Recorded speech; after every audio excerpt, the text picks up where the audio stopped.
आज हम एक इंटरेस्टिंग पोर्टफोलियो को डिस्कस करेंगे। अभी कहने को तो इनके इन्वेस्टेड अमाउंट खाली 50,000 है, बट वो और 50,000 लाने वाले हैं इसके अंदर, तो हम वो भी डिस्कस करेंगे कि बाकी के 50,000 को कहाँ पर अलॉट करना चाहिए ताकि अच्छे रिटर्न्स मिले। अब देखिए, सबसे पहला जो अमाउंट है वो यहाँ पर बर्जर पेंट्स में इन्वेस्ट किया है। सबसे पहले मैं कहना चाहूँगा, ये एक बिगनर है मार्केट में और इतनी अच्छी तरह से अपने पोर्टफोलियो को डिज़ाइन किया है जो एक बिगनर जनरली नहीं करता है। जनरली हर एक बिगनर के मन में यही रहता है कि I will invest in penny stock, क्योंकि एक 30 रुपये का स्टॉक है और एक 3 रुपये का स्टॉक है। 3 रुपये का स्टॉक जल्दी 6 रुपये बन जाएगा और 30 रुपये के स्टॉक को 60 रुपये बनने में बहुत टाइम लगेगा। अभी देखिए, ये तो जनरली मैंने 30 रुपीज़ की बात की, अभी जनरली ये 30 रुपीज़ नहीं 3000 रुपीज़ होता है। तो लोगों को यही लगता है स्टॉक बहुत महंगा है और हमारे पास कैपिटल बहुत ही कम है, तो हम इसमें इन्वेस्ट क्यों करें।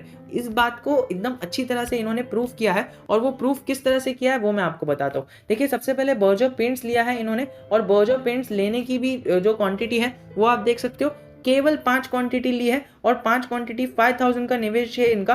50,000 के पोर्टफोलियो में से 5,000 का निवेश इज अ गुड निवेश। आप देख सकते हो 10% इन्होंने इन्वेस्ट किया है। यहाँ पर मैं आपको एक टिप देना चाहूँगा कि आप 10% से ज़्यादा किसी भी स्टॉक के अंदर इन्वेस्ट ना ही कीजिए। और देखिए, आपने जो यहाँ पर बर्जर पेंट्स में 5 क्वांटिटी निवेश की है, ये आपने बहुत ही सही किया, बिकॉज देखिए 10% ऑफ योर कैपिटल, यानी इन केस आपका कैपिटल 50,000 का है तो 50,000 का जो 10% रहता है वो 5,000 रहता है। तो 5,000 से ज़्यादा किसी भी स्टॉक में निवेश मत करना। अभी आगे जाके आप अपने कैपिटल को 50,000 से बढ़ाना चाहते हो, मतलब अभी आपका कैपिटल 1 लाख का हो जाएगा, तो 1 लाख का 10% होता है 10,000। तो आप अगले टाइम पर किसी भी स्टॉक में 10,000 से ज़्यादा इन्वेस्ट मत करना। और मुझे नहीं लगता कि मुझे ये बताने की आपको ज़रूरत है, बिकॉज आपने इतनी अच्छी तरह से अपने पोर्टफोलियो को डिज़ाइन किया है जिसको देखकर कई सारे बिगनर्स सीखेंगे। एंड सबसे पहले तो मैं ये कहना चाहूँगा, thank you for sending me your portfolio, ताकि कई सारे लोगों को अपने अपने पोर्टफोलियो को दिखाने का और उसको अपग्रेड करने का मौका मिले। तो देखिए, बर्जर पेंट में आपने बहुत ही अच्छा निवेश किया है।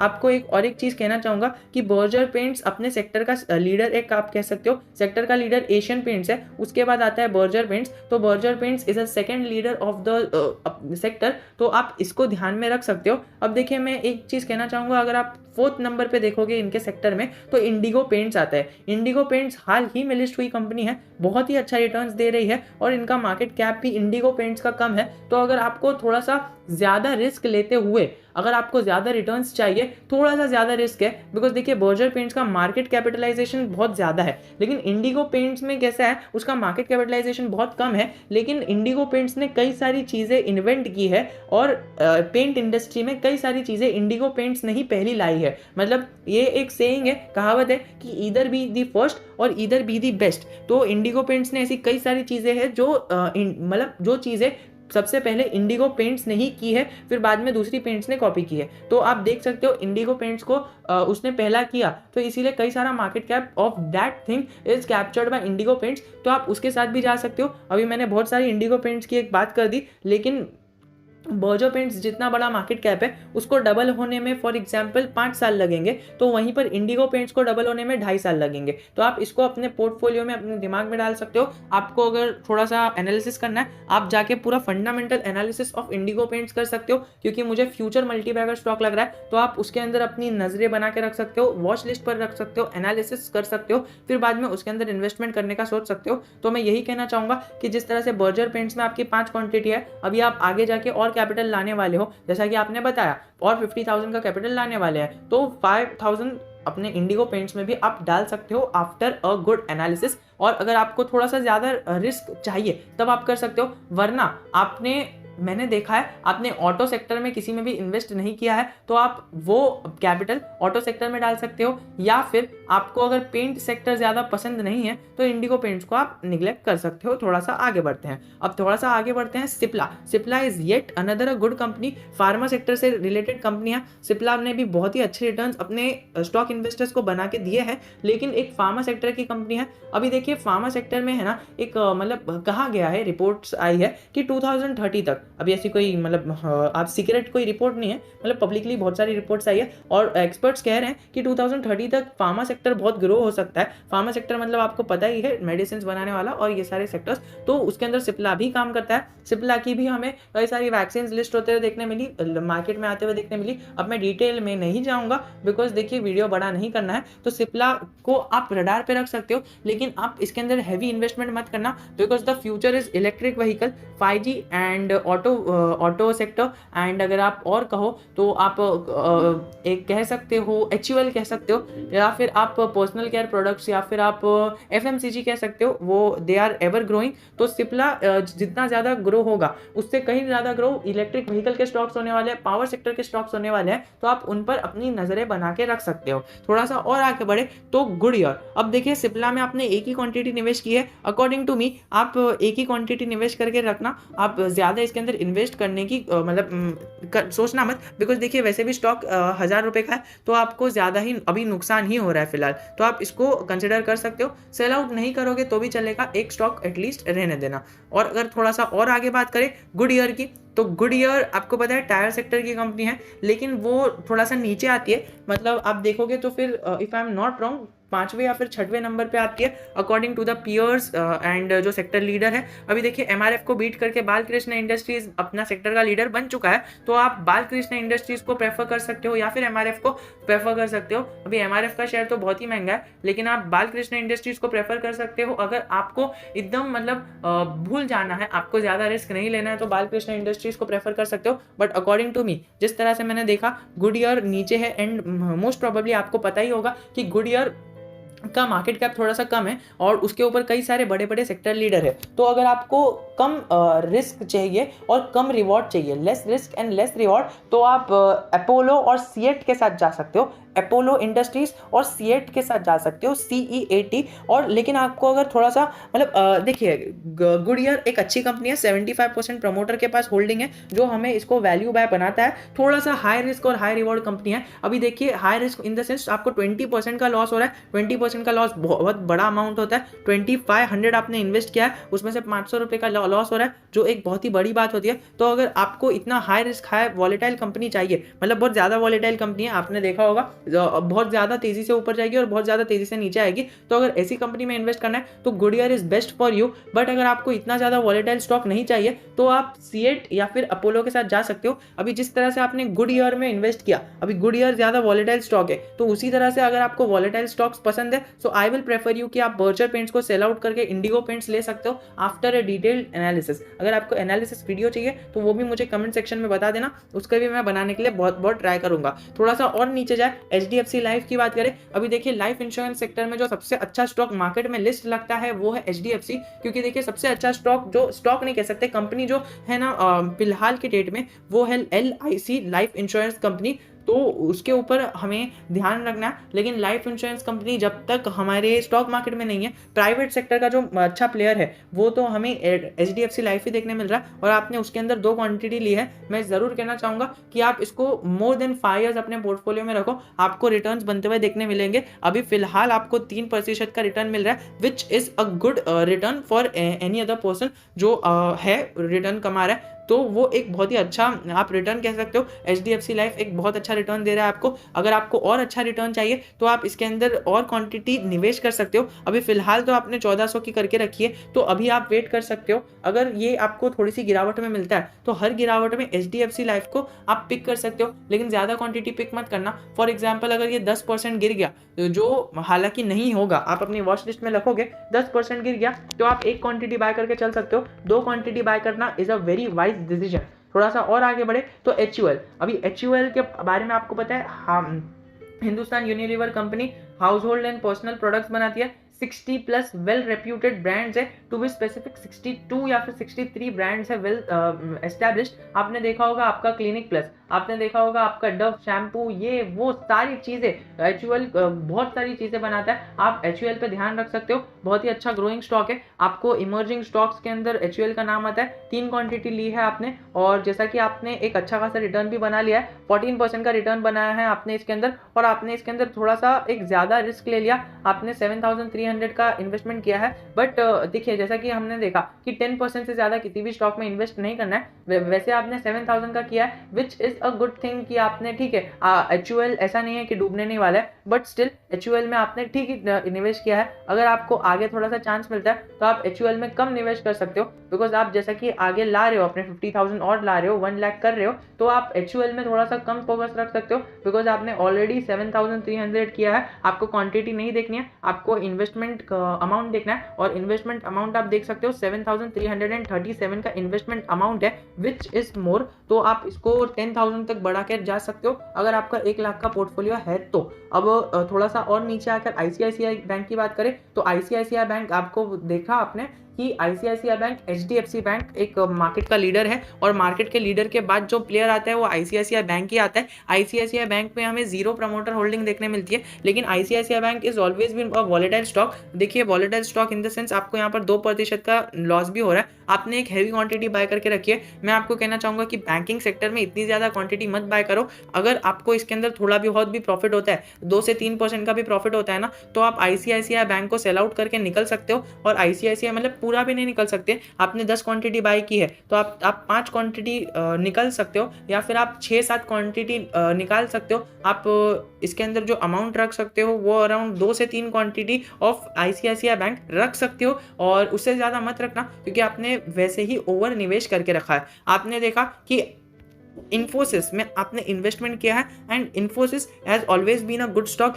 इन्फोसिस में अभी बायबैक भी चल रहा था, और अभी कई सारी नेगेटिव न्यूज़ के बाद भी अभी पॉजिटिव न्यूज़ आई है। अभी हमने देखा कि उसके अंदर न्यूज़ आई थी कि उनको कुछ काम दिया गया था, और फिर उसको उन्होंने बराबर से नहीं किया, फिर उन्हें एक्सटेंशन दिया गया था गवर्नमेंट की तरफ से। अभी एक्सटेंशन भी खत्म होकर आया है, बट अभी तक फिलहाल जब मैं ये वीडियो रिकॉर्ड कर रहा हूँ तब तक तो इन्फोसिस की तरफ से टाइम खत्म हो चुका है, जितना टाइम अलॉट किया गया था, लेकिन फिर उनकी तरफ से अभी कोई बयान नहीं आया है।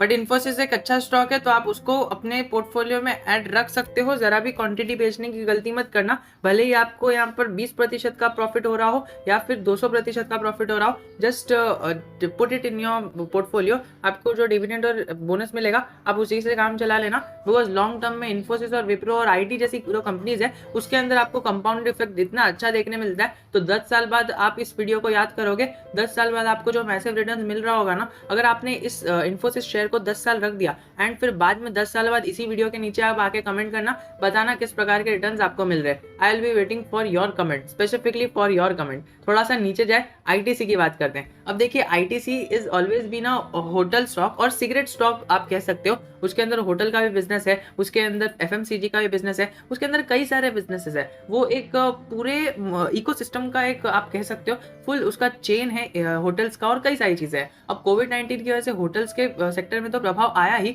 सिगरेट्स के सेक्टर में भी प्रभाव आया। हाँ मतलब थोड़ा सा कंजम्पशन कम हो गया, लेकिन फिर भी ITC has always been consistent in giving dividends, और फिलहाल इसने तो हद ही कर दिया। 2021 में 2 बार डिविडेंड दे दिया। जनरली 2020 में 1 बार डिविडेंड दिया था, 2019 में भी 1 बार दिया था, 2018 में भी 1 बार दिया था, and if I am not wrong 2016 में एक बोनस भी आया था शेयर के। लेकिन ITC ने 2 बार डिविडेंड दिया है। और आगे देखिए, अगर आपको डिविडेंड रिच स्टॉक चाहिए तो ITC को कवर कर सकते हो, लेकिन इसके अंदर इतनी ज्यादा ग्रोथ देखने नहीं मिलेगी, because from the last around 3 years and 5 years भी पकड़ के चल सकते हो, सेल्स हैज बीन फ्लैट और सेल्स ज्यादा नहीं हुई है, तो इसके लिए ज्यादा इसके अंदर अपसाइड नहीं आ सकती है अकॉर्डिंग टू मी। अभी हर एक का पोर्टफोलियो अलग अलग रहेगा, हर एक का थिंकिंग क्राइटेरिया अलग अलग रहेगा, एंड जो मार्केट है वो कभी हमारे थिंकिंग क्राइटेरिया से नहीं चल सकता है। We can predict the market doesn't work according to us, but we have to work according to the market. तो अभी मार्केट ऑल टाइम हाई पे चल रहा है, अभी यहाँ से ये डबल हो सकता है या फिर इससे आधा भी हो सकता है, we don't know and we can predict. बस हम अपने हिसाब से, अपने एनालिसिस के हिसाब से हम एक बेट कर सकते हैं। चलिए ITC को हटाते हैं, लेकिन एक बात कहना चाहूंगा, एक फैक्ट है, इसकी प्रमोटर होल्डिंग 0 है, मैनेजमेंट बेसिस पे है। DIS इसके अंदर अच्छा खासा स्टेक होल्ड करते हैं, FIS भी होल्ड करते हैं, और पब्लिक की 45% के अराउंड होल्डिंग है। थोड़ा सा नीचे जाए, लक्ष्मी केमिकल। तो लक्ष्मी केमिकल के बारे में बात करेंगे। आपने बहुत ही अच्छा एक जेम पकड़ लिया है, मैं तो ये कहना चाहूंगा। अब देखिए लक्ष्मी केमिकल का एक इतने टाइम से कुछ कॉम्पिटिटर नहीं था, लेकिन अभी एएमआई आ गया, एएमआई ऑर्गेनिक्स, जो स्पेशलिटी केमिकल बनाते हैं, ये दोनों स्टॉक बनाते हैं। अब देखिए स्टॉक का एक नहीं था, लेकिन आप कह सकते हो बिजनेस में लक्ष्मी केमिकल के बिजनेस में कई सारे लोग हैं, लेकिन ओवर द वर्ल्ड ग्लोब में जो सबसे अच्छा जो स्पेशलिटी केमिकल बेचता है, स्पेशलिटी इंटरमीडिएट्स, तो उसके अंदर लक्ष्मी ऑर्गेनिक का नाम आता है। अभी आपको एएमआई ऑर्गेनिक्स थोड़ा सा महंगा देखने मिलेगा, Lakshmi chemical is something like आपको सस्ता देखने मिल रहा है और अच्छा स्टॉक है।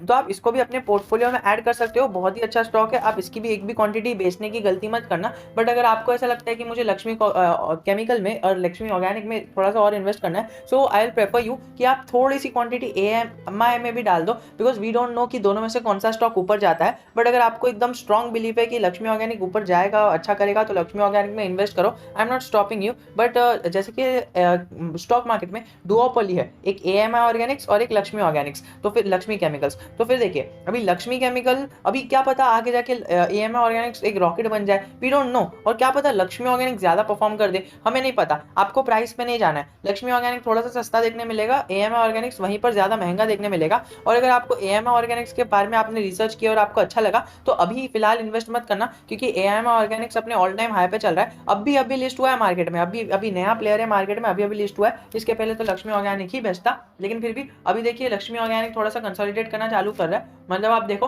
तो लक्ष्मी ऑर्गेनिक गिरना चालू कर रहा है और कंसोलिडेट करेगा, क्योंकि देखिए बहुत लंबा इसने रैली दे चुका है। और मुझे तो लगता है अगर इसके रिजल्ट्स फ्लैट आ गए तो ये थोड़ा सा कंसोलिडेट करेगा। और देखिए एएमआई ऑर्गेनिक्स भाग रहा है अभी ऑल टाइम हाई पे, और भाग ही रहा है, बहुत ज्यादा भाग रहा है। तो आप लक्ष्मी ऑर्गेनिक को पिकअप कर सकते हो। और देखिए एएमआई ऑर्गेनिक्स में अभी बाइंग करने का एक बेवकूफ़ी होगी, क्योंकि देखिए एएमआई ऑर्गेनिक्स बहुत भाग रहा है और भागते हुए स्टॉक को कभी पकड़ना नहीं चाहिए। अभी लक्ष्मी ऑर्गेनिक थोड़ा सा एक ऐसा स्टेबल मोड पे रहेगा, तो आप इसको अगर आपको क्वांटिटी ऐड करनी है तो आप कर सकते हो। लेकिन फिलहाल मैं कहना चाहूंगा आपने बहुत ज्यादा क्वांटिटी ऐड करके रखी है, 10,000 का इन्वेस्टमेंट करके रखा है, जो आपको रिटर्न भी अच्छे खासे मिले हैं, नो डाउट अच्छे खासे मिले हैं। लेकिन इस तरह से है कि आपने 10,000 का इन्वेस्टमेंट किया है और आपके पोर्टफोलियो की वैल्यू है 50,000, तो आपका जो इन्वेस्टमेंट है वो अराउंड 20% का है, जो अराउंड मुझे तो नहीं लगता है कि 20% का जितना किसी भी स्टॉक में इन्वेस्टमेंट होना चाहिए, लेकिन फिर भी आपने कर दिया तो एक ठीक बात है। देखिए 20% का पूरा इन्वेस्टमेंट है ना, पूरे सेक्टर में होना चाहिए। अभी देखिए केमिकल सेक्टर में आपका इन्वेस्टमेंट पीडीलाइट में है, अभी यहाँ पर ही दिख रहा है मेरे सामने, ये पीडीलाइट में है आपका इन्वेस्टमेंट। तो देखिए आपने केमिकल सेक्टर में 20% से ज्यादा इन्वेस्ट किया है, मतलब आप अपने कैपिटल का 20% से ज्यादा किसी भी सेक्टर में इन्वेस्ट नहीं करने का, और 10% से ज्यादा किसी भी स्टॉक में इन्वेस्ट नहीं करने का। अभी आपने तो 20% सीधा पूरे स्टॉक में इन्वेस्ट कर दिया है। हाँ मैं मानता हूँ कि okay Lakshmi organic is a monopoly in making chemicals of speciality intermediates, तो आपने एक तरह से आप कहना चाहे तो आपने 20% एक सेक्टर में इन्वेस्ट किया। अभी इसको ज्यादा बढ़ाने की अकॉर्डिंग टू मी जरूरत नहीं है, आपने कुछ ज्यादा इन्वेस्ट किया तो लक्ष्मी ऑर्गेनिक को रहने देना। और अभी देखिए इसके अंदर माइल्ड सी नेगेटिविटी और पॉजिटिव प्रॉफिट बुकिंग आएगी, तो आप, मुझे तो नहीं लगता है कि आपको प्रॉफिट बुकिंग करने की जरूरत है, बिकॉज आपको 25% का एक प्रॉफिट मिला है। अभी देखिए विच इज लेस, क्योंकि लक्ष्मी ऑर्गेनिक जैसे अच्छे स्टॉक में 25% का प्रॉफिट लेस ही होता है। ये अभी थोड़ा सा कंसोलिडेट करेगा, आपको आपने देखना कि साल के एंड तक अच्छे खासे रिटर्न देगा, तो वो अच्छे खासे रिटर्न तक आपको एटलीस्ट साल के एंड तक तो वेट करो। और मुझे तो लगता है कि आपने इतनी क्वांटिटी बाय की है तो अभी जल्दी सेल करने के लिए बाय नहीं किया, आप इसको लंबा होल्ड करोगे और लंबा होल्ड करोगे अच्छा प्रॉफिट भी मिलेगा। मुझे साल के एंड में आके आप मुझे बताना लक्ष्मी केमिकल का क्या सीन है, आपको कितना प्रॉफिट हो रहा है, इसी कमेंट सेक्शन में दिसंबर के एंडिंग में आके मुझे बता देना। चलिए अभी आगे बढ़ते हैं मदरसन सुमी की तरफ। तो मदरसन सुमी आपको पता है ऑटो एनक्लेरीज की कंपनी है। जैसे कि मैंने आपको कहा कि आपने ऑटो में इन्वेस्टमेंट नहीं किया, लेकिन आपने ये ऑटो एनक्लेरीज में इन्वेस्टमेंट किया है, ठीक है। आप ये मत समझना कि आपने ऑटो में इन्वेस्टमेंट किया है, हाँ मतलब ओवरऑल ऑटो के सेक्टर में आप समझ लो कि इन्वेस्टमेंट किया तो आपने किया है, लेकिन इलेक्ट्रिक व्हीकल में नहीं किया। मैं ये नहीं कह रहा कि आप जाके इलेक्ट्रिक व्हीकल टाटा मोटर खरीद लो, अशोक लेलैंड खरीद लो, इससे मुझे तो कुछ फायदा नहीं होगा, आपका भी कुछ फायदा नहीं होगा। क्योंकि देखिए आपने मदरसन सुमी में इन्वेस्ट किया है, अगर आपने ये सोच के इन्वेस्टमेंट किया है कि मैंने इलेक्ट्रिक व्हीकल के सेगमेंट में किया है, that is a very good sign. और अगर आपको ये सोच रहे हो तो आपको कोई भी अभी इलेक्ट्रिक व्हीकल के स्टॉक में इन्वेस्ट करने की कोई भी जरूरत नहीं है। अभी देखिए वैसे तो आपने 2,500 के आसपास की होल्डिंग ली है, तो आप इसको 4,000 5,000 के आसपास रख सकते हो, ठीक है। तो मदरसन सुमी में अपने पैसे ऐड कर सकते हो, या फिर और इसी सेक्टर में किसी और स्टॉक के अंदर अपने पैसे डाल सकते हो। तो अगर आपको मदरसन सुमी को एक्सटेंड भी करना है तो आप 5,000 के आसपास इसको एक्सटेंड कर सकते हो। बट अभी आपको इतना लॉस हो रहा है, तो देखिए this is the right time to buy the stock, क्योंकि देखिए स्टॉक ओवरऑल अच्छा है, और ओवरऑल अच्छे रिटर्न्स ही देगा। लेकिन अभी थोड़ा सा ठंडा पड़ा हुआ है, तो मैं यही कहना चाहूँगा कि थोड़ा सा ठंडा पड़ा हुआ है तो फिर आप इसके अंदर अगर आपको निवेश करना है तो आप कर लेना, वरना इसको रहने देना। ये आगे जाके आपको प्रॉफिट तो देगा ही। अगर आपको और थोड़ा सा निवेश करना है, अगर आपको देखिए अपने पोर्टफोलियो में दूसरे स्टॉक्स ऐड करने हैं तो दूसरे स्टॉक्स आप ऐड कर सकते हो, वरना अगर आपको अपने ही पोर्टफोलियो में किसी भी स्टॉक की क्वांटिटी बढ़ानी है तो मैं कहना चाहूँगा कि आप मदरसन सुमी की क्वांटिटी बढ़ा सकते हो और थोड़ा सा आप अपना विप्रो की क्वांटिटी बढ़ा सकते हो। विप्रो को हम जानेंगे इधर बाजू में। ये हम आ गए हमारे पीडीलाइट और विप्रो पर। आपने देखा आपने पीडीलाइट और विप्रो के अंदर इन्वेस्टमेंट किया है। अब पीडीलाइट आपको पता है कि कौन सा स्टॉक है, ये अपना फेविक्विक क्विक जो बनाता है ना, सब लोग फेविक्विक को याद रखते हैं लेकिन पीडीलाइट को कोई भी याद नहीं रखता है। ऐसा तोड़ जो हट ना पाए, हाथी का सिंबल वाला पीडीलाइट। तो देखिए पीडीलाइट बहुत ही अच्छा स्टॉक है। आप इसको एक बाय एंड फॉरगेट वाला स्टॉक है, आप इसको भूल सकते हो। आपने इसको बाय किया, 2 क्वांटिटी बाय किया, 5% 10% of your portfolio is just blocked in year, तो आप इसको छोड़ सकते हो, मतलब बाय करके छोड़ सकते हो, फॉरगेट कर सकते हो। अभी जब भी डिविडेंड मिलता है तो आप डिविडेंड इनकम पर रिलाई कर सकते हो। अच्छा स्टॉक है, भूल जाओ, मोनोपोलिस्टिक स्टॉक है, अभी तक मोनोपोलिस्टिक स्टॉक है, आने वाले टाइम में भी अच्छे रिटर्न्स देगा। तो पीडीलाइट के बारे में तो बात करेंगे ही नहीं। विप्रो के बारे में बात करेंगे तो विप्रो में आपने होल्डिंग रखी है अराउंड 4 क्वांटिटी, ठीक है, और जो प्राइस है वो 540 पर लिया है और इन्वेस्टेड जो है वो 2156 का है। तो देखिए आपने इसके अंदर अमाउंट थोड़ा सा कम रखा है अभी, although Wipro is a very good stock, और आईटी में आपने इन्फोसिस में रखा है और विप्रो में रखा है। तो मैं यही कहना चाहूंगा कि अगर आपको थोड़ा सा क्वांटिटी ऐड करने की रहेगी तो आप विप्रो में थोड़ी सी क्वांटिटी ऐड कर सकते हो, और वहीं पर आपको थोड़ी सी क्वांटिटी ऐड करनी है तो आप मदरसन सुमी में थोड़ी सी क्वांटिटी ऐड कर सकते हो as per your portfolio. But अगर आपको थोड़ा सा किसी और सेक्टर में इन्वेस्ट करना है, फॉर एग्जाम्पल अगर आप पकड़ लो इथेनॉल के सेक्टर में, तो इथेनॉल के सेक्टर में अभी फिलहाल तो मत करना बिकॉज वो न्यूज बेस्ड स्टॉक था और अभी फिलहाल मतलब वो है ही न्यूज बेस्ड स्टॉक्स, तो फिर इथेनॉल के सेक्टर में मत ही करना। थोड़ा सा ये क्वेरी भी आती है तो मुझे लगा कि मैं आपको भी बता दूं, और ये स्टॉक्स के बारे में तो डिस्कशन हो गया। अगर आपको और भी कुछ डाउट है जो आपने पूछा है तो उसको एक बार कवर कर लेते हैं and then we will be good to go. तो आपका जो डाउट है सबसे पहला, when to stop buying and selling, तो ये डाउट बहुत ही अच्छा है, when to stop buying and selling, क्योंकि देखिए ये जो क्वेश्चन है ना ये हर एक के मन में आता है, चाहे वो 50 साल से मार्केट में है या वो 5 साल से है या वो 5 मिनट से मार्केट में है, हर एक के मन में यह डाउट आता है कि when to stop and when to sell and when to buy. अब देखिए हम उस बेसिस पे बात नहीं करेंगे कि वो ओल्ड फैशन थिंग हो गई कि ये आपके ऊपर डिपेंड करता है, आपको कभी बाय करना है, आपको कभी सेल करना है। नहीं, मैं आपको एक थोड़े से प्रिंसिपल्स बता देता हूँ एंड देन जैसे जैसे आपको एक्सपीरियंस आता जाएगा आपको खुद ही डिसाइड करते जाओगे आप। देखिए पहला प्रिंसिपल ये है, आपको ये ध्यान रखना है कि आपको कभी भी अपना 15% कैपिटल यूटिलाइज नहीं करना है। मतलब आपके पास जितना भी कैपिटल है इन्वेस्ट करने के लिए 15% कैपिटल ऐसा होना चाहिए ना कि वो ऐसे ही मतलब फ्रीली पड़ा होना चाहिए, क्योंकि जब बुल रन हटेगा बेयर रन आएगा, जैसे कोविड-19 एक अनसर्टेनिटी हो गई, जैसे कि 2008 के इकोनॉमिक फाइनेंशियल क्राइसिस एक अनसर्टेनिटी हो गई, और कितनी सारी अनसर्टेनिटीज मार्केट में आती है। हर्षद मेहता स्कैम अनसर्टेनिटी हो गई, मार्केट इतना तेजी से गिरता है ना, और वो मार्केट में लोगों ने कहा कि ये नीचे नीचे बाय कर लो, ऊपर ऊपर सेल कर लो, क्योंकि देखिए मार्केट जब भी नीचे गिरता है ना तब हमारे पास बाय करने के लिए पैसे होने चाहिए, और वो पैसे कब आएंगे, जब हम थोड़े से पैसे हमारे अकाउंट में रखेंगे। क्योंकि देखिए कई सारे लोग हैं ना अपना पूरा अमाउंट है ना इस जगह पर डाल देते हैं, फिर कोई अनसर्टेनिटी आ जाती है तो फिर वो नीचे जाता रहता है, और फिर बाद में उन्हें उसी पैसे की ज़रूरत पड़ती है, तो उन्हें जानबूझकर नहीं, उन्हें मजबूरी में उन पैसों को सेल करना ही पड़ता है, वो भी लॉस में। एक्सपर्ट्स तक ये कर चुके हैं, और जैसे जैसे ये एक्सपीरियंस आता जाएगा ना आपको पता चलते जाएगा कि ये बहुत ही बुरी चीज़ होती है। मतलब बुरी चीज़ इन द सेंस आपके लिए नहीं, लेकिन एक बहुत ही बैड फीलिंग आती है जब मार्केट गिर रहा है और हमें एकदम लो वैल्यूएशन पे मार्केट में स्टॉक प्राइस बाय करने के मौका मिल रहा है ना, लेकिन हमारे पास पैसे नहीं रहते, बिकॉज हमारे पैसे है ना पहले ही अटके हुए रहते, हमने ऊपर अपने पूरे पैसे बाय करके रख लिए होते, मतलब हमारा पूरा पैसा एकदम ऊपर अटका हुआ रहता है, और मार्केट गिरे जा रहा है, हमें अपॉर्चुनिटी दे रहा है कि भाई मुझे बाय कर लो, क्योंकि मैं अभी बहुत नीचे मिल रहा हूँ। निफ्टी कितना नीचे चले गया था, सेंसेक्स कितना नीचे चले गया था, आज देखो टॉप पे वो 100% से ज़्यादा रिटर्न्स दे दिए, और कई सारे स्टॉक्स तो डबल ट्रिपल इवन चौगने 5 गुने हो गए हैं। लेकिन वो नीचे बाय करने के लिए ऐसा भी होना चाहिए कि हमारे पास मनी होना चाहिए, और वो मनी कभी आएगा जब हम हमारे पास एक साइड में रखेंगे। अब वो ऐसा नहीं है, उसको टच ही नहीं करना है, मतलब आपको किधर भी नहीं डालना है, आपको ना तो गोल्ड में डालना है, आपको ना तो कमोडिटी में करेंसी करेंसी में किधर भी नहीं डालना है। हाँ मतलब कई सारे लोग क्या करते हैं, वो जो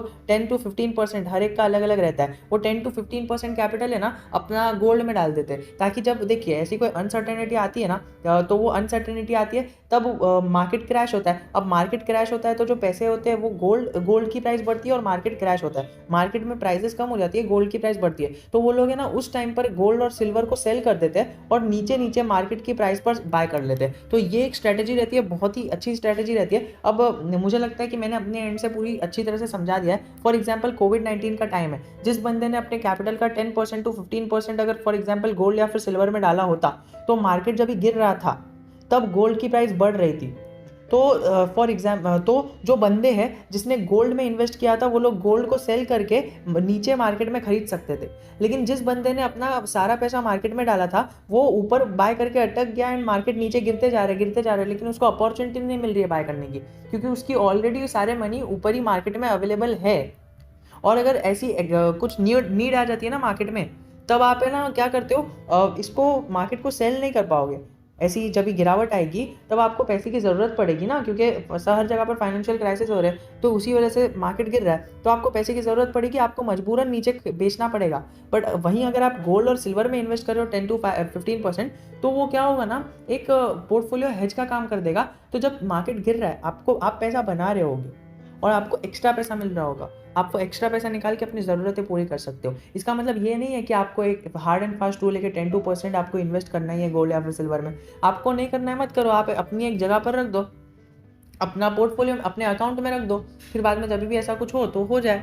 अब अनसर्टेनिटी मार्केट में तो रहती ही है, वी डोंट नो कि कब क्या हो जाए। तो ये तो हो गया है, कब बाय करना है कब सेल करना है मैंने बताया ही नहीं, मैंने एक कॉन्सेप्ट समझाया। अब देखिए कब बाय करना है कब सेल करना है, आपको अगर लॉन्ग टर्म खेलना है, मतलब 48 मंथ्स, मतलब आपको 48 मंथ से ज़्यादा, मतलब 4 साल से ज़्यादा अगर आपको मार्केट में रहना है ना, तो आप क्या करना, 200 डे मूविंग एवरेज आता है। अगर स्टॉक की प्राइस है, अभी फॉर एग्जांपल ये 200 डे मूविंग एवरेज है और ये स्टॉक की प्राइस है, अगर नीचे से 200 डे मूविंग एवरेज को ब्रेक करके ऊपर जाता है ना, स्टॉक 200 डे मूविंग एवरेज के ऊपर जाता है ऐसा ब्रेक करके, तो आपको बाय कर लेना है। और अगर ऊपर से स्टॉक आ रहा है और 200 डे मूविंग एवरेज को ब्रेक करके नीचे चले जाता है, तो आपको सेल कर देना है। अगर लॉन्ग टर्म वालों को कह रहा हूँ मैं, लॉन्ग टर्म वालों को, एकदम लॉन्ग टर्म वालों को, एकदम 200 डे के नीचे आ जाता है ना, तो बाय और सेल करना है। और फिलहाल आप जितना कम करते जाओ, अभी फॉर एग्जांपल आपने 1 साल के लिए इन्वेस्ट किया है, तो आप 50 डे और 100 डे मूविंग एवरेज को देख सकते हो, है ना। आपने 1 साल के लिए किया है तो आप 50 डे को देख सकते हो, 50 डे मूविंग एवरेज को 1 साल के लिए अगर आपने किया है तो आप देख सकते हो 50 डे मूविंग एवरेज के नीचे कट करता है तो आप सेल कर दो, और अगर 50 डे के ऊपर कट करता है तो आप बाय कर लो, क्योंकि 50 डे को कट करता है तो आपको एक अच्छा खासा मुनाफा 1 साल के अंदर अंदर हो सकता है। तो इस प्रकार का आप रणनीति लेके चल सकते हो। और अगर छोटे छोटे स्टॉक है, छोटे छोटे स्टॉक्स में टेक्निकल्स नहीं चलते। अब ये तो मैंने आपको एक चीज़ बताया, फिर RSI होती है, फिर आपको बॉलिंजर बैंड होता है, एम्फ्लो इंडेक्स होता है। अब देखिए सिंपल सी चीज़ है, अगर आपको ये सारी चीज़ें नहीं पढ़नी है ना, तो सिंपल सा काम करो। हर एक बड़ा इन्वेस्टर, यही मतलब बड़ा इन्वेस्टर एनालिस्ट तो नहीं, लेकिन जनरली जो लोग मतलब द पावर ऑफ कंपाउंडिंग और द इंटेलिजेंट इन्वेस्टर, ये जो बुक्स है ना, ये बुक के ऑथर ने ना कुछ भी पढ़ाई नहीं की थी। उन्होंने खाली एक सिंपल स्टेप अपनाया कि जब लोग सेल कर रहे तब बाय करो, और जब लोग बाय कर रहे तब सेल करो। ऐसा एक फॉर्मूला अपनाया। अभी हमें इतना भी डीप में नहीं जाना है, हमें क्या करना है, अभी अगर हमें एकदम लंबा खेलना है ना, तो फिर आप कोई भी लेवल पे बाय करो, इट डजेंट मैटर। बट अगर आपको शॉर्ट टर्म खेलना है तो बाइंग एंड सेलिंग की स्ट्रैटेजीज अलग अलग रहती है। तो आपका ये थोड़ा सा क्वेश्चन गलत है कि when do stop buying and selling, मतलब बाय और सेल करना रुकना कभी चाहिए। अब वो लॉन्ग टर्म के लिए है कि शॉर्ट टर्म के लिए, वी डोंट नो। अब देखिए अगर आपको बाइंग कभी रुकनी चाहिए, मतलब कब तक बाय करना चाहिए और कभी रुक जाना चाहिए बाइंग करने के लिए, आपको पहले 85% ऑफ योर कैपिटल, मतलब अपने कैपिटल का 80, अभी फॉर एग्जांपल आपके पास 1 लाख रुपए है इन्वेस्ट करने के लिए, उसमें से 85,000 रुपीज़ आप इन्वेस्ट करो, और बाकी का अमाउंट है उसको आप अपने खाली एक अकाउंट में रख सकते हो, है ना। एक जनरल जो अमाउंट रहता है वो आपके पास रहना ही चाहिए। अब चाहे वो जो अमाउंट है वो आप अपने एजुकेशन में यूज़ करो या फिर कुछ भी करो, but generally 85% of your capital should be utilised in stock market, और वो 15% हैंड इन हैंड कैश होना चाहिए। वो भी एक बहुत बड़ा एसेट होता है किसी भी बंदे के लिए। अगर आपको एकदम अच्छी जगह पर, आपको अगर फॉर एग्जाम्पल सब मार्केट्स गिर रहे और तभी आपको पैसे की ज़रूरत पड़ गई, तो आप लॉस में तो नहीं बेचोगे ना, वो बहुत बुरी बात हो जाएगी। तो आपका वो जो अमाउंट बचा है वो यूज़र में आ जाएगा। अब when to stop and buying, अब देखिए मैं आपको एक रूल बता देता हूँ। अगर किसी भी एक स्टॉक में, फॉर एग्जांपल आपने इन्फोसिस में इन्वेस्ट किया है, इन्फोसिस में इन्वेस्ट किया है तो 8 से 10% से ज़्यादा, 10% से ज़्यादा इन्फोसिस में इन्वेस्ट मत करो, मतलब पर्टिकुलर स्टॉक में, ठीक है, 10% से ज़्यादा पर्टिकुलर स्टॉक में इन्वेस्ट मत करो। अब जैसे कि आपने क्या किया, इन्फोसिस और विप्रो में इन्वेस्ट किया है, तो ऑल टुगेदर ये पूरी एक आईटी कंपनी हो गई, आईटी कंपनी। तो ये जो आईटी कंपनी में आपने इन्वेस्ट किया है ना, फुल आईटी सेक्टर में, तो आईटी सेक्टर में या फिर किसी भी एक सेक्टर में 25% से ज़्यादा इन्वेस्ट नहीं करना है। तो आपने समझ लिया। अब जैसे कि आपने विप्रो में if I am not wrong आपने कुछ 5% इन्वेस्ट किया है और इन्फोसिस में आपने 11% इन्वेस्ट किया है, तो ऑल टुगेदर मिलाकर ये हो जाता है 16%। तो आप अभी भी अपना आईटी सेक्टर के किसी भी स्टॉक के अंदर बचे हुए जो 8% है उसका इन्वेस्टमेंट कर सकते हो। या तो आप टीसीएस में करो या फिर आप आईटी मतलब इन्फोसिस और विप्रो के अंदर ये और अमाउंट इन्वेस्ट कर सकते हो। मैंने आपको कहा विप्रो में आप और अमाउंट ऐड भी कर सकते हो। तो ये होता है बाइंग और सेलिंग स्टॉप कभी करनी है। अब बाइंग कभी स्टॉप करनी है जब आप एक स्टॉक में 8% से ज़्यादा 10% से ज़्यादा बाय कर चुके हो। मतलब एक स्टॉक है, कोई भी एक स्टॉक है, फॉर एग्जाम्पल इन्फोसिस है या फिर विप्रो है या फिर कोई भी कंपनी है, उसमें 8% से ज़्यादा अगर आपने बाय कर लिया है बस रुक जाओ।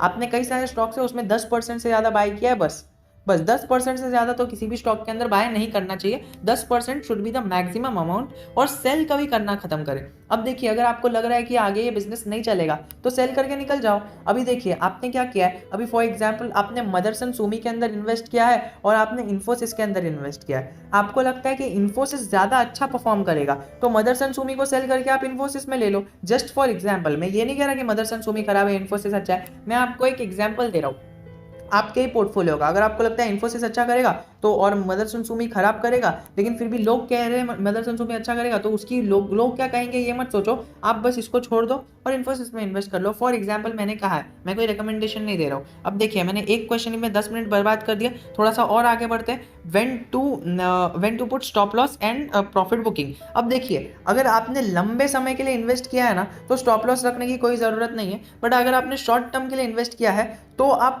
200 डे मूविंग एवरेज का शॉर्ट टर्म मतलब एक स्टॉप लॉस रख सकते हो। मतलब जिस प्राइस पे 200 डे मूविंग एवरेज ट्रेड कर रहा है ना, आप अपने जीरोधा है ना आपके पास, तो जीरोधा या फिर अपस्टॉक जो भी है आप उसमें जाओ और देखो 200 डे इंडिकेटर्स के सेक्शन में जाओ, इंडिकेटर्स में उसमें 200 डे मूविंग एवरेज आएगा, 200 डीएमए लिख के आएगा, डीएमए, तो उसको क्लिक करो तो एवरेज आएगा और स्टॉक की प्राइस आएगी। ये इस तरह से अभी देखिए ये जो प्राइस है स्टॉक की इस तरह से प्राइस आएगी और वो इंडिकेटर आएगा, तो जो इंडिकेटर की प्राइस है उस पर आप अपना स्टॉप लॉस रख के चल सकते हो। और प्रॉफिट बुकिंग कभी करनी है, प्रॉफिट बुकिंग अगर बहुत ही अच्छा स्टॉक है तो प्रॉफिट बुकिंग उसमें नहीं करनी है, बट अगर आपको अभी लगता है कि बस अभी इसके अंदर बहुत हो गया, आपको बहुत अच्छा खासा प्रॉफिट मिल गया, तो आप प्रॉफिट बुकिंग करके निकल सकते हो। ऐसा भी है, अभी फॉर एग्जाम्पल आपको लगता है इन्फोसिस में मुझे 25% का अच्छा खासा रिटर्न मिल गया, बस अभी मुझे इसके अंदर और इन्वेस्ट नहीं करना है, तो आप निकल जाओ। ऐसा कुछ नहीं है, मतलब आपको ये नहीं देखना है कि मतलब एक फीलिंग ऑफ इंसिस्टेंस रहता है ना कि यार आगे बढ़ गया ये और स्टॉक तो बढ़ गया, तो ऐसा नहीं करना है। आपको जो लगता है आप वो करो। अगर आपको लगता है इन्फोसिस बस बहुत खत्म हो गया, मेरा पेट भर गया ये इसमें इन्वेस्ट करके, तो आप इसको सेल करके निकल जाओ। अभी जनरली आपको मैंने स्टॉप लॉस का तो बता दिया, लेकिन प्रॉफिट बुकिंग कभी करनी है ये तो आपको ही देखना पड़ेगा, because no one can tell कि बस इधर से स्टॉक अभी ज़्यादा ऊपर नहीं जाएगा, वी डोंट नो स्टॉक कितना ऊपर जाएगा। सो प्रॉफिट बुकिंग कभी करनी है ये तो मुझे मतलब एक इन जनरल आप कह सकते हो। हाँ, इन जनरल मैं आपको एक क्राइटेरिया बता देता हूँ। आपने 50 डे मूविंग एवरेज लगाया, 200 डे मूविंग एवरेज लगाया, और अभी देखिए ये स्टॉक की प्राइस है, ये स्टॉक की प्राइस ऊपर जा रही है, बहुत ज़्यादा ऊपर चले गई। मतलब जनरली वो 50 डे और 200 डे के आसपास ही ट्रेड करेगा, लेकिन वो 50 डे और 200 डे के बहुत दूर चले गया ना, बहुत दूर मतलब एकदम दूर चले गया ना, तो आप सेल कर सकते हो। लेकिन आपने एकदम लॉन्ग टर्म के लिए मतलब 4 साल से ज़्यादा के लिए इन्वेस्ट किया ना, तो आप सेल मत करना। लेकिन अगर आपने 1 साल के लिए इन्वेस्ट किया है या फिर 2 साल के लिए इन्वेस्ट किया है, तो आप सेल कर सकते हो और दूसरा स्टॉक ढूंढ सकते हो या फिर उसी के नीचे आने का वेट कर सकते हो। और RSI अगर आपको लगता है कि RSI एकदम ऊपर बहुत ज़्यादा देर तक रहा है ना, मतलब 80 और 90 के पास ज़्यादा टाइम के लिए रहा है, मतलब बहुत ज़्यादा टाइम के लिए, और ऐसी एक मतलब बन गया है, इधर देखिए शेड जो मैं कर रहा हूँ ना, ये शेड ब्लैक हो गया है ना, तो आप सेल कर सकते हो और प्रॉफिट बुक भी कर सकते हो। और तीसरा क्वेश्चन है how to read those candles and charts. तो देखिए कैंडल्स और चार्ट्स का मैं ये बता तो नहीं सकता, बिकॉज ऑलरेडी बहुत लंबी वीडियो हो चुकी है, तो इस वीडियो में तो मैं आपको बताने नहीं सकता, बिकॉज देखिए मैं एकदम हाईली एनिमेटेड वीडियोस निकालने वाला हूँ, बहुत ही बड़ी टॉप लेवल की आपको एजुकेशन मिलने वाली है। इसी चैनल पर निकालने वाला हूँ, सीरीज़ चालू करने वाला हूँ। बस मुझे थोड़ा सा टाइम दो, मैंने वीडियो सीरीज़ तैयार करना चालू कर दिया है। बस वो जब रिलीज़ होगा बहुत ही अच्छी आपको एजुकेशन मिल जाएगी, free of cost animated series. इतने अच्छे से समझाऊंगा कि आपको खाली आपने वो देख लिया, आपको किधर भी पे करने की ज़रूरत नहीं है। आप खाली एक वीडियो देख के सब समझ सकते हो। बहुत ही डिटेल्ड वीडियो रहेगा। एंड मैंने आपको कहा है, मैंने क्वालिटी पे कभी भी कॉम्प्रोमाइज़ नहीं किया। ये वीडियो इतना लंबा हो चुका है कि कोई भी बंदा इसको देखना नहीं चाहेगा। इतना लंबा वीडियो कोई भी नहीं देखना चाहेगा, लेकिन फिर भी मैं क्यों बना रहा हूँ? बिकॉज आई नो कि I want to deliver a detailed knowledge, and इसीलिए मैं बना रहा हूँ। तो कैंडल स्टिक चार्ट पैटर्न ये मेरे दिमाग में है, आप खाली इसको समझ के रखना। मैं इसको आप ऊपर बहुत ही जल्दी आपको full technical, fundamental, option trading, future trading, जो चाहिए हर एक की, स्टॉक मार्केट की हर एक नॉलेज मेरे यूट्यूब चैनल पर मिल जाएगी। How to do intraday with ₹2000। Okay, तो इंट्राडे तो अभी मतलब जनरली तो अभी इंट्राडे तो का जो मार्जिन है वो कम हो चुका है, मतलब हट गया है, इंट्राडे का मार्जिन हट गया है। तो 2000 से मुझे ज़्यादा नहीं लगता है कि आप ज़्यादा प्रॉफिट कमा पाओगे। पहले आप कमा सकते थे, लेकिन अभी इतना नहीं कमा पाओगे। फ्यूचर्स एंड ऑप्शंस में कमा पाओगे, लेकिन एफएनओ में बहुत ज़्यादा एक रिस्की हो जाता है और एक बहुत ज़्यादा टेक्निकल टर्म आ जाती है। मतलब रिस्की तो है, लेकिन जिसको समझ है एफएनओ की वो पैसा कमाएगा, लेकिन एक बिगनर बंदा एफएनओ में ज़रा भी पैसा नहीं कमाएगा, वो पैसा गवा देगा। तो इसीलिए मैं आपको कहना चाहूँगा कि 2000 रुपीज़ का तो इंट्राडे का मत सोचो, लॉन्ग टर्म इन्वेस्टमेंट का सोचो। एक्चुअल वेल्थ बनेगी, आपका जो पोर्टफोलियो है बहुत ही अच्छा है, और वो पोर्टफोलियो में आप कंटिन्यू करो, आपको लंबे समय में एक्चुअल वेल्थ दिखेगी। 10 साल बाद आप इसी वीडियो के नीचे आके कहोगे थैंक यू, मैंने आपका पोर्टफोलियो मतलब एकदम अच्छे से आपका वीडियो देखा एंड मुझे फ़ायदा हुआ। अभी आगे और थोड़ा सा बढ़ते हैं। Need to know everything about option trading. Everything about option trading के बारे में मैंने कोर्स लॉन्च करने वाला हूँ, free of cost, YouTube channel पे हाईली एनिमेटेड सीरीज रहेगी।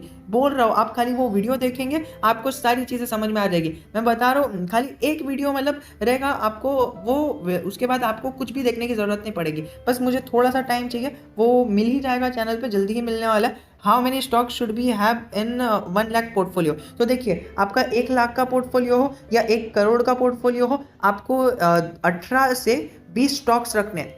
अब देखिए, आप 18 स्टॉक्स रखो, 20 स्टॉक्स रखो या 25 स्टॉक्स रखो, हर एक बंदे का अलग अलग रहता है। मतलब कोई बोलेगा 18 रखो, कोई बोलेगा 20 रखो, कोई बोलेगा 25 रखो। आपको मैं कह रहा हूँ कि 20 स्टॉक से ज़्यादा, मतलब 20 स्टॉक से आसपास ही रखो। मतलब 20 स्टॉक्स रखो, उससे थोड़े से ज़्यादा रख दो, उससे थोड़े से कम रख दो, लेकिन 15 से नीचे मत जाना और 25 से ऊपर मत जाना।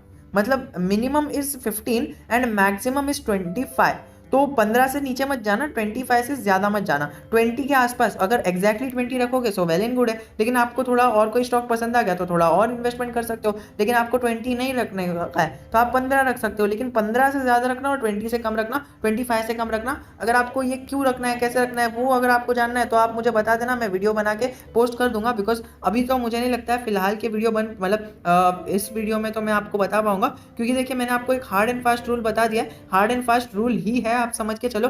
ज़्यादा स्टॉक्स नहीं रखने और कम स्टॉक्स भी नहीं रखने, आपको एक 20 के आसपास का पोर्टफोलियो रखना है। मिनिमम 15 और मैक्सिमम 25 के आसपास रखो, और मैं तो मिनिमम 18 कह रहा हूँ और मैक्सिमम 22 कह रहा हूँ। तो इतने स्टॉक्स अगर आप अपने पोर्टफोलियो में रखोगे so you will S in the market. Also आपको एक सेक्टर में 25% ऑफ योर कैपिटल से ज़्यादा इन्वेस्ट नहीं करना है। जैसा कि मैंने आपको बताया, आपने विप्रो में इन्वेस्ट किया, आपने इन्फोसिस में इन्वेस्ट किया, तो ये पूरी IT सेक्टर के अंदर आ गया है। तो इन टोटल आपने कितना इन्वेस्ट किया है, तो इन टोटल मिला के 25% से ज़्यादा एक सेक्टर में नहीं होना चाहिए, और एक पर्टिकुलर स्टॉक में 10% से ज़्यादा नहीं होना चाहिए। जैसा कि मैंने देखा, आपने कई सारे स्टॉक्स में 10% से ज़्यादा इन्वेस्ट किया है। फॉर एग्जाम्पल मदरसन सुमी में इन्वेस्ट किया है। थोड़ा सा पीछे जाए अगर हम देखें तो मदरसन सुमी में तो नहीं, लेकिन आपने लक्ष्मी केमिकल में इन्वेस्ट किया है। Lakshmi chemical is a good stock. और आपने ICICI बैंक और HUL में भी इन्वेस्ट किया है। तो मैं यही कहना चाहूँगा कि इतना ज़्यादा 10% से ज़्यादा किसी भी स्टॉक के अंदर नहीं रखना चाहिए, और मिनिमम से मिनिमम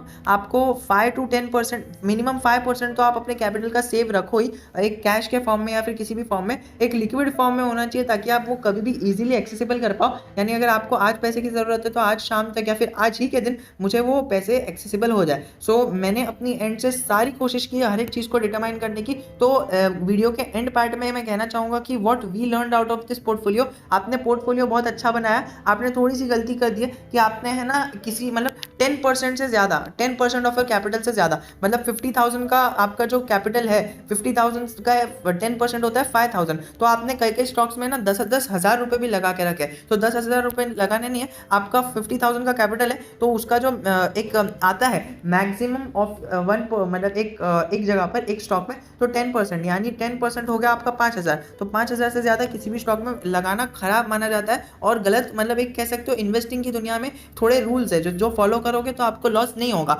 और लॉस करना है तो फिर आप ये सब कर सकते हो। अभी देखिए, मैं ये नहीं कह रहा कि 10% से ज़्यादा मत रखो, कई सारे लोगों ने अब 10% से ज़्यादा भी रखा है, तो ये कोई हार्ड एंड फास्ट रूल नहीं है, लेकिन एक जनरल पर्सपेक्टिव समझ सकते हो, मार्केट में हर एक बंदा यही करता है। सो अगर आप ये पैटर्न फॉलो करोगे तो आपको लॉस होने के चांसेस कम है, बट आप एक्सपेरिमेंट करते रहो, आप यंग हो, आप एक्सपेरिमेंट कर सकते हो। We as a young generation हम बहुत सारे एक्सपेरिमेंट्स कर सकते हैं, हमारे पास कई सारी मतलब अपॉर्चुनिटी है, तो हम वो अपॉर्चुनिटी को अच्छी तरह से यूटिलाइज करके, अपने टाइम को अच्छी तरह से यूटिलाइज करके एक अच्छा फ्यूचर बना सकते हैं। बिकॉज हम जैसे जैसे बड़े होते जाएंगे, आप जैसे जैसे एज होती जाएगी, और वो एज से हमें जो लॉस है, मतलब लॉस टेकिंग और प्रॉफिट टेकिंग कैपेसिटी है, रिस्क टेकिंग कैपेसिटी है, वो कम होती जाती है। अभी आपके पास रिस्क टेकिंग कैपेसिटी है, और तो आप रिस्क ले सकते हो, लेकिन बाद में नहीं ले पाओगे। सो जितने भी बड़े लोग हैं, फॉर एग्जाम्पल जो 30s और 40s में हैं, वो मुझे बताना, जो 50s में हैं वो मुझे बताना कि क्या ये सही है, क्या आपको रिस्क टेकिंग कैपेसिटी कम हो चुकी है ओनली बिकॉज ऑफ दिस, आपकी एजिंग की वजह से। तो आप अपने जूनियर को गाइड कर सकते हो कि आपको अभी रिस्क टेकिंग कैपेसिटी कम है, तो आप अभी इसके अंदर बाय करके चल सकते हो। तो आपको जितना रिस्क लेना है, जितनी भी सारी चीज़ें करनी है, वो आप कर लेना, ताकि आपका एक ब्राइट फ्यूचर बन जाए। सो मैंने अपने एंड से सारी चीज़ें आपके सामने पेश करने की कोशिश की है। अगर आपको भी अपने पोर्टफोलियो को रिव्यू कराना है, ऑब्वियसली अगर आप अभी तक वीडियो को देख रहे हो, इसका मतलब आपको अपने पोर्टफोलियो को रिव्यू कराना ही होगा, क्योंकि आपको ये वीडियो पसंद आया है। और अगर आपको करवाना है तो नीचे आपको एक ईमेल मिलेगा, ask.fingro.com। मैंने आपको क्या बताया, ask.fingro.com। इस ईमेल पर आपको मुझे मेल करना है। तो सबसे पहले आपको अपना नाम मेंशन करना है, आपको अपनी एज मेंशन कर सकते हैं, तो या फिर ये सब ऑप्शनल है। हाँ, आपको अपना पोर्टफोलियो मेंशन स्क्रीनशॉट भेजने हैं, बट अगर आपको अपनी एज और जो है आपका आपको जो भी है अपना इनकम या फिर ये सारी चीज़ें जो है वो मेंशन करोगे, तो वो अच्छा हो जाएगा बाकी के वीडियोस में बनाने के लिए, ताकि मेंशन होने के लिए कि हाँ, इस बंदे का इतनी एज का, इतने इनकम सोर्स वाला, और ये प्रॉफिट पोर्टफोलियो होल्डर है, तो उनका ये पोर्टफोलियो है, और कितने साल पुराना पोर्टफोलियो है वो भी आप बता दोगे तो बहुत इंटरेस्टिंग हो जाएगा। और अपने बारे में अगर कुछ इंट्रोडक्शन लिख दोगे तो बहुत अच्छा होगा। और आप मुझे बता देना पर्सनली कि आपको अपना नाम, एज और इनकम ये सब डिस्क्लोज करना है या नहीं, तो वो भी मैं डिस्क्लोज कर ही दूंगा। अब जैसे कि ये जो पोर्टफोलियो है, ये पोर्टफोलियो होल्डर का नाम उन्होंने कहा है डिस्क्लोज मत करना, इसलिए मैंने डिस्क्लोज नहीं किया, एंड उनकी एज भी डिस्क्लोज नहीं किया। अभी फिलहाल मुझे एज तो नहीं पता है, एंड मैंने पूछा भी नहीं है, बिकॉज मुझे पोर्टफोलियो मिला एंड देन मैंने इसका रिव्यू कर दिया। अगर आपको भी चाहिए तो वो मुझे बता देना, आपको जो भी वीडियो में करना है वो मुझे एक ईमेल के थ्रू बता देना, ताकि उसके लिए ईजी हो जाए। सो मेरे एंड से इतना ही था। If you have any doubt, I am always just a comment away from you.